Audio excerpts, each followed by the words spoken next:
Yes, yes, yes. 3 ways to get rid of overwhelm coming up next.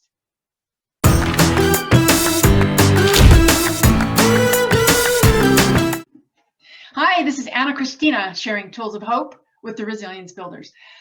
I help first responders and victim advocates get their lives back so that you can speak healing, make a difference, and be the light in the darkness. This is what we're getting tools for. And today we're getting rid of overwhelm. 3 steps, right? 1, 2, 3 steps to get rid of overwhelm. This can work as quickly as in a few seconds, or you take a few minutes or a few moments to get rid of whatever overwhelm it is that you're feeling. So a lot of times we feel anxiety, fear, stress, worry, and it builds, and it leads to overwhelm. We have these lists, these to-do lists that pile up all this stuff that we need to do on top of the emotion and the thoughts that are coming in. So here's the 3 steps. Okay, let's just jump in. We're going to dive in, and some of this may seem a little bit familiar, but let's unpack it. The very first step we're going to take is the reset. The biggest mistake, the biggest problem that I see with people struggling with overwhelm is that they forget to take the reset. So in other words, you're going to solve the problem with the same level of emotion that's creating the overwhelm, and you're trying to solve the problem. It doesn't work. It doesn't work. And it doesn't work as effectively and efficiently or comfortably or even having the same amount of fun that you would if you would reset first. So what we want to do is always go to the reset first. That's a spiritual reset, taking some quiet time. That's a mental reset, shifting your thoughts. That's an emotional reset, getting your emotional thermostat back on track. Or a physical reset, just allowing your body to just melt and relax, right? Melty muscles is what I talk about with my coaching clients. So just allowing yourself just to take that moment and just to breathe, right? Just to take that moment and allow your thoughts to calm. Get that reframe that you need in order to get a different perspective on the problem or the situation or the person that's bugging the craps out of you. Okay. All right. So number 1, reset, to get rid, R-I-D, of overwhelm. The second step is importance. What is truly the most important thing right now? So for example, it might be, I've been working on a big project. I have got to get my desk organized, for example, okay? I have got to get into the doctor and take care of this health issue that's been getting worse and worse. I get to choose to spend time with my family members because I've been over here buried in work and haven't taken time for my relationships. What's the most important thing here? Simplicity. What's the most important thing here? Speed. What's the most important thing here? Quality, right? For you to decide what's the most important thing. Okay, so number 1, reset. Number 2, what's the most important thing right now? And then to make a decision, we're going to get rid, R-I-D, of overwhelm.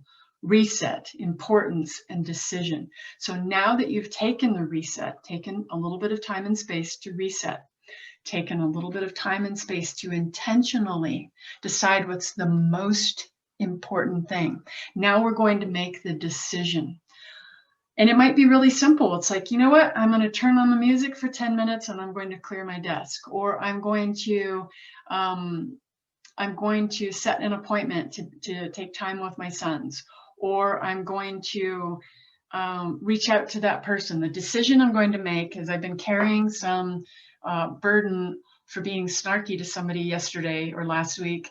And so the decision that I'm going to make is that it's really important for me to maintain that relationship. So the decision I'm going to make is to make some time to talk to them and deliver a heartfelt apology. You know, please forgive me.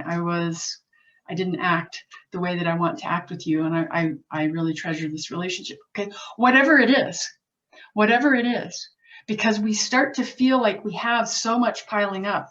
And the reason this came up, I thought, you know, there's simple tools for this. The reason this came up is I've been getting ready for the Women's Responder Resilience Summit. And I've had so much going on. There's been so much that has, you know, just gotten to me sometimes. And I know these tools and I take resets and I choose what's most important. And then I dive back in. but I wanted to call it out. I wanted to detail it. So I'm very physical, and I love to go to the lists and the interviews that I did. There's a lot of going on here, and there's a lot of to-dos that are still left. And I have a timeline, I have a deadline. And this morning I decided, what's the most important? I'm going to take a reset, take a moment. What's the most important thing? We've had some health issues going on in the household. I had an injury 10 days ago, and I needed to take 2 full days off and just recoup. And so that there was some culminating things that set me back a little bit on my timeline. So the most important thing for me for this summit is that it would be quality. And instead of rushing the last piece of it, for us to step into it very intentionally. So my decision is to postpone the summit for a week. Is that a deal breaker? No. Is it going to be a little bit of a pain? Do I need to shift some things? Do I need to go back to people and say, hey, I'm shifting this by a week? Yes. Could I get stuck in the guilt and say, no, I'm going to do this no matter what? I'm going to press in. Is the date, in other words, is the date the most important thing? Or is the quality and the experience for the participants the most important thing? For me, it's the quality and the experience. So I'm going to delay the summit for 1 week. And that will give us the time to prepare in a very thoughtful, intentional way. So there's the thing. We get to decide. We get to choose. We get to get rid, RID, of overwhelm, reset, importance, and then you make your decision. And then you make your decision after you've reset and set the level of importance of what's really important in this situation for you, for your relationships, for your health, and then make the decision. This is Ana-Christina sharing tools of hope with the Resilience Builders. I'll see you in the next video.